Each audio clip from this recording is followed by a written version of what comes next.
it's been 12 months since I crashed, so the 12 months is pretty, it's significant, mainly because when I was first in hospital in the spinal ward, 12 months was picked by the surgical team of being the cut-off or the big road back. They used 12 months as a big carrot to me, I guess, and I can return to exercise at 12 months and I can somewhat feel myself by 12 months. That's something that I just kept nodding at and appreciated but never really bought into.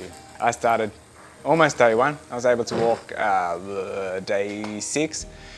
So from day 6 onwards, I've really made every effort to round out this 12 months and be fit enough to start training once I get my 12 months clearance, which is very exciting, and ready to really sink my teeth into it. And I've got some pretty scary goals coming up in 2024 race-wise, so if your goals don't scare you, why bother doing them? What I've tried to do every single day of the whole 12 months is just win something, as small as it is, as early as you can on the day.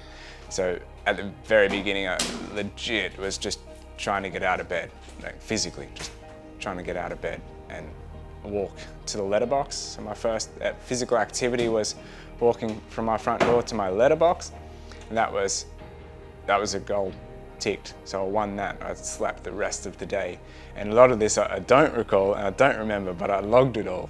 And at the time, which is for me great forward thinking, and I logged it all using Strava and just some notes.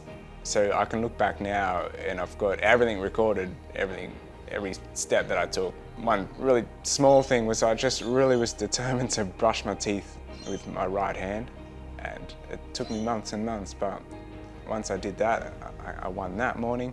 So win something, anything, no matter what it is, no matter how small it is, wake up, win it, because then if your day turns to shit, you still at least won something that day.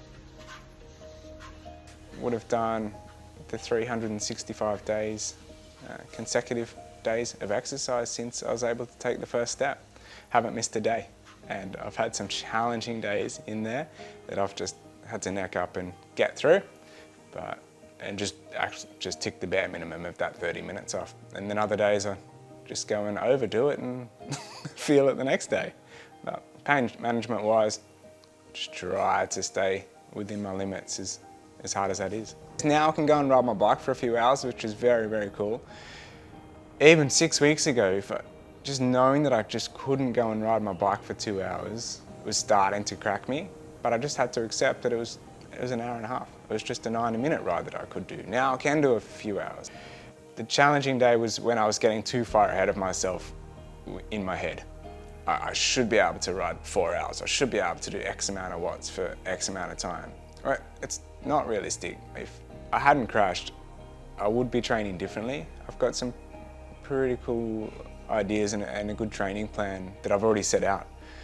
Towards Cairns, a lot of zone 2 stuff, a lot of repetition of slower kind of stuff, and a lot of days, at least 2 of them a week, all 3 disciplines.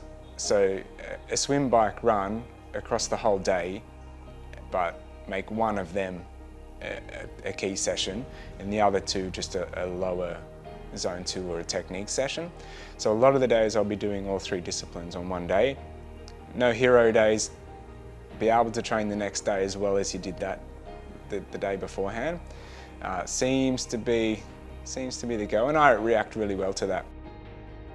The kids are good. They're 4 and 6 now, so I'm very mindful though that when I'm with them, I'm not the dad that's always training. So if I do need to do a treadmill set or a trainer set here in the garage, sometimes the little fella joins me on his bike, and my daughter, she joins me on the treadmill. She'll run on the treadmill when I'm on the trainer, but I just keep it short. So on the days that I don't have the kids, I'm out doing longer stuff, banking the miles there. And then when I've got the kids and I want to be more of a dad number 1, I just do shorter stuff, just 40-minute stuff. It's a higher intensity. Biggest lesson learnt after a wild 2023 that I had, which include crashing, so from a physical side, but also just a lot emotionally and family-wise. Just never attach yourself to one identity, because that could just be taken away overnight.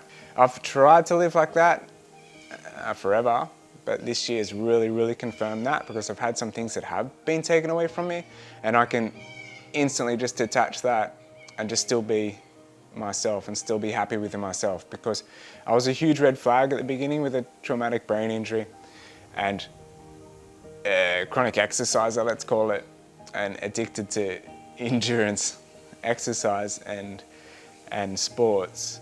And overnight that was taken away from me, and I was told that I couldn't do it for 12 months. I've not accepted that, and I didn't do that. But you can imagine if that's all that I thought I had and that was taken away from me, I would have crumbled. So it was a big red flag with mental health teams around me, especially with the chemical balance of that brain injury of mine. So I was on the front foot for that, but I pretty quickly, really quickly, very luckily, got on top of that. And I've, yeah, it's been a few little tough days, ups and downs, but nothing chronic. Definitely, I'll reflect on Cairns and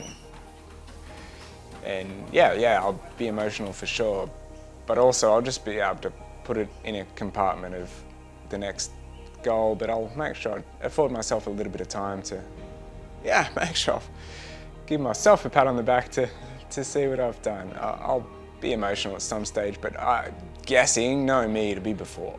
It'll be before, and it'll be like the day before, bike check-in. I reckon knowing myself, that's when I'll lose it for a bit. The boys at Coast Cycle House is Josh and Dan. It's a bike shop here on the Central Coast, which I own. And, wow, those boys have been, I wouldn't be here without them. It's pretty simple. I had over 6 months off. The first half of 2023 I just had off. Couldn't get into work, and that kept the ship rolling, and just zero pressure to get back, zero pressure to come back and perform how I was working beforehand. And then it's allowed me to really ease back in, and I owe them a mountain. I'll never be able to repay what they've done for me, but I'll just keep buying them a coffee and, and just tell them that that's for the 6 months I had off work. They kept it going for me. It was, and I'm very thankful and forever will be.